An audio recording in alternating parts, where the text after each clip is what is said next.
Hey everybody, Corey here.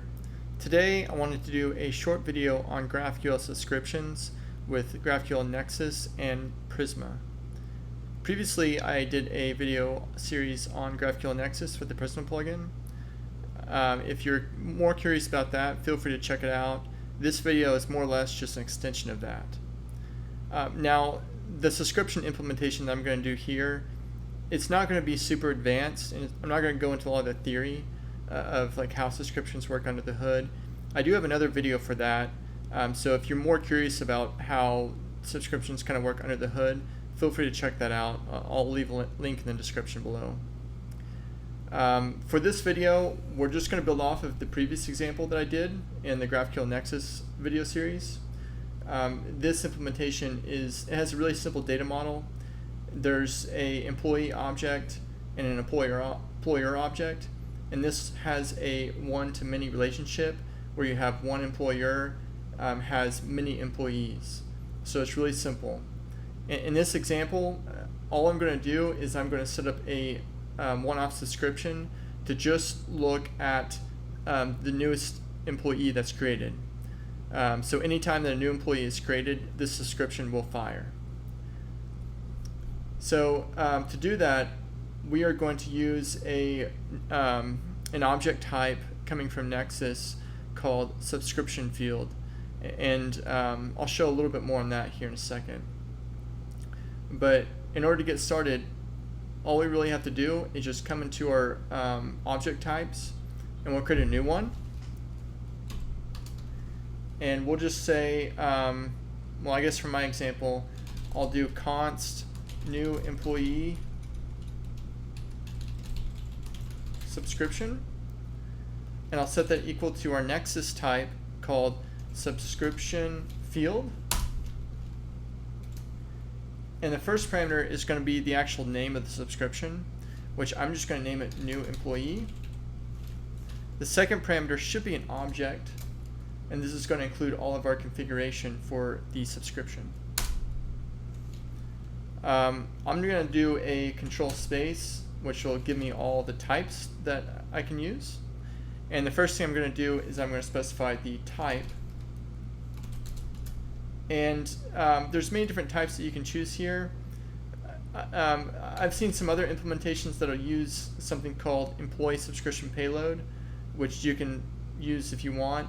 I'm just going to do employee, which in my opinion is totally fine. I've been able to get it to work with just the standard vanilla type of employee. And I'm going to do args. I'm going to pass in one argument to the subscription, and this is going to be the employer ID. This will allow me to filter on one specific employer, so I can just get the new employees of that employer. This is going to be a string arg, and this comes from GraphQL Nexus. And this string arg is going to have its own set of properties. So give it a object parameter, and then hit control space, and you can fill out some more information about this guy. I'm going to make it required, so I'll set it to required equals true, and I'll put a description on there, which in my opinion is best practice. I'll just say it's the ID of the employer.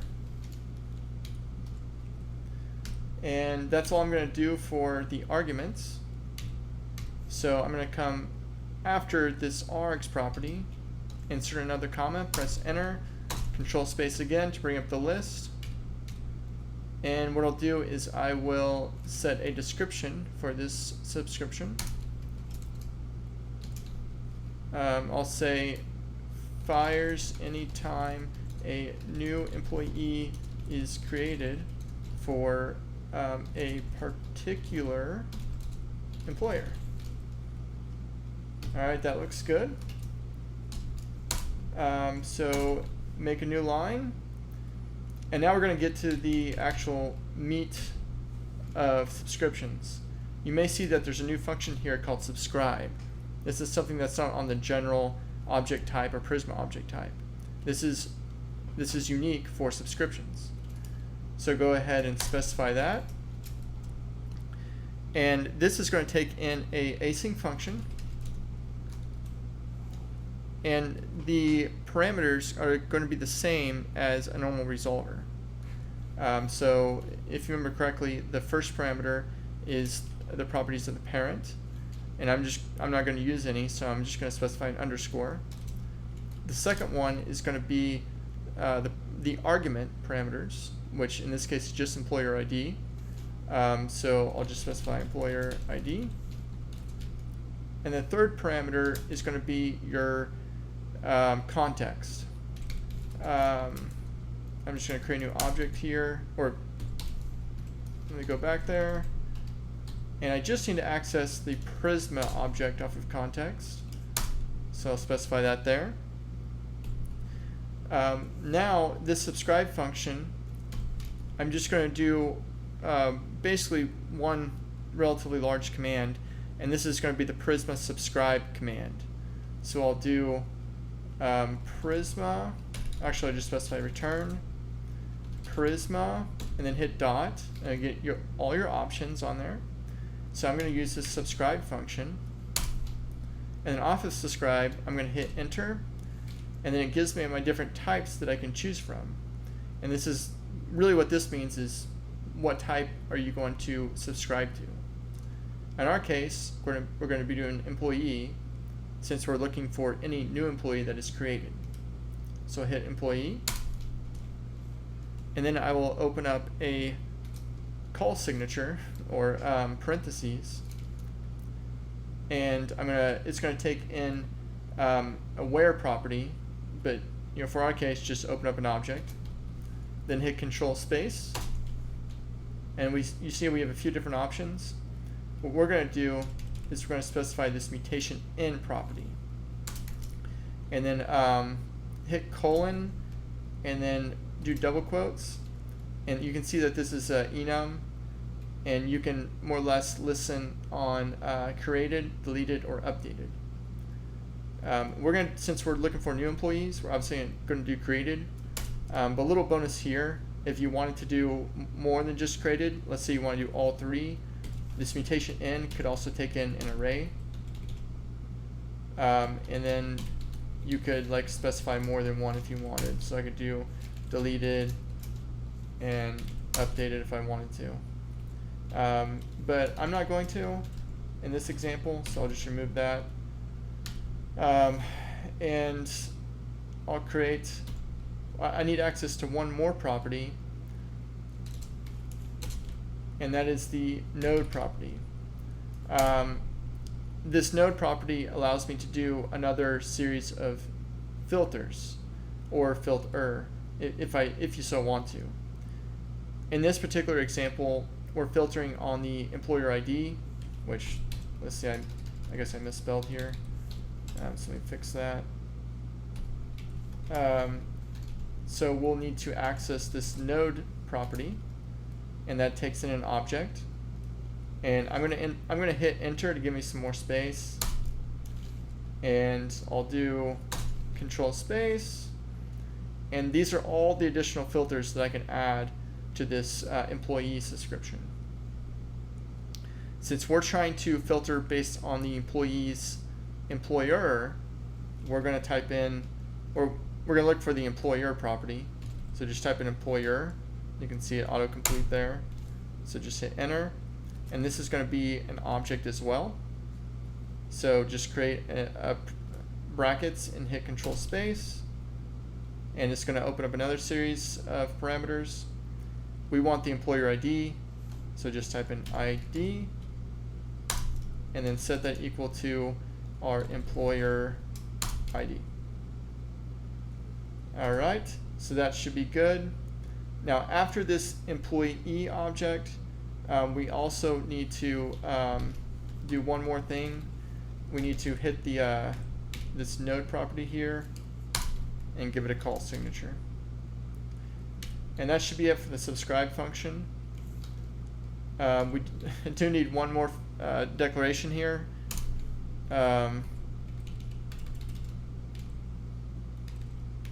Sorry, 1 second. Just fix that. We need to specify our resolve function. And in subscriptions, the resolve function is rather simple. This is essentially going to take in a payload, and it's going to return a payload. If you want, you can optionally alter that payload, but for our example, that's not a requirement, so we'll just specify payload, arrow function, payload. And that's it. So go ahead and save that. Now the last thing we need to do is we need to take this new employee subscription type that we just created, and we need to come down to our make Prisma schema where we put in our types, and we just need to add this guy into here and save it. And now let's go ahead and start up our server. So I'll just run yarn run start, and it just started up our GraphQL instance. So let me go ahead and open up two browsers. Okay, I hope you can see this. Now the first thing I'll display is our current data model. We have several employees listed, some of them more than once, but don't worry, this is just a demo. We can open up the schema and we can see our queries and mutations. If you scroll down to the bottom, you should see our new description here. So just click on that, and then obviously if you open it up, you can see some of the details that we actually filled out during our implementation. You've got our description that we put in there, fires anytime a new employee is created by a particular employer. And then I think if you, let's see, if you click on this argument, yeah, it's just, there's a description that we put in there. It's just the employer ID. So we can go ahead and we can go ahead and test this. So the way I'll do this is I'll actually fill out the subscription here on this right browser, and then the left browser I'll come in here and I'll create a new employee, and you'll be able to see it come up on the subscription.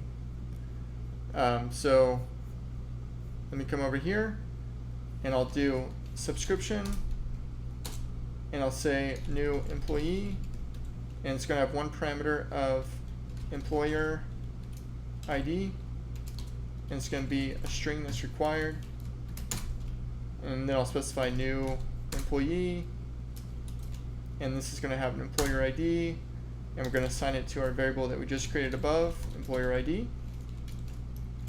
In terms of return types, I mean, we'll just do some of this for good measure. We'll look at the ID, email, name, and I guess I'll do created at. And I don't know, I guess for good measure, we'll also do the employer, just to add more visibility. And then now in our query variables, since we do have this employer ID up here, we have to specify that guy here at the bottom. So I'll just say employer ID, and let me go get the employer ID. I'll get the ID of MacBoy Digital. All right. And now I'll go ahead and subscribe to updates. So if I click this, it'll sit here and it'll say listening, and it'll just spin, because it's basically just waiting for a new employee to get created. Now what I'll do is I'll come over here, I'll go to create employee, and I already have this thing sort of prepared, but this is just a standard create employee mutation. There's nothing really special about it. I already have the query parameters specified here, but what I'll do is I'll just kind of change a few things. The name, I'll just say Chris Carson, just a random name. Chris Carson at test.com, and I'll connect it to my MacBoy Digital employer. So let me show get that ID, and again, that's the ID that we're listening on. So I'll just plop that in there, and it's actually the same ID. I'll run this guy, and obviously it gets created, and we do see our new employee get updated here. So our subscription successfully fired on the new employee that was created on our specified employer ID. Now, just for good measure, what I'll do is I'll create another employee on a different employer, and it should not show up here, and that way we know our filter is properly working. So let me do that very quickly. I'll just create some other name, just right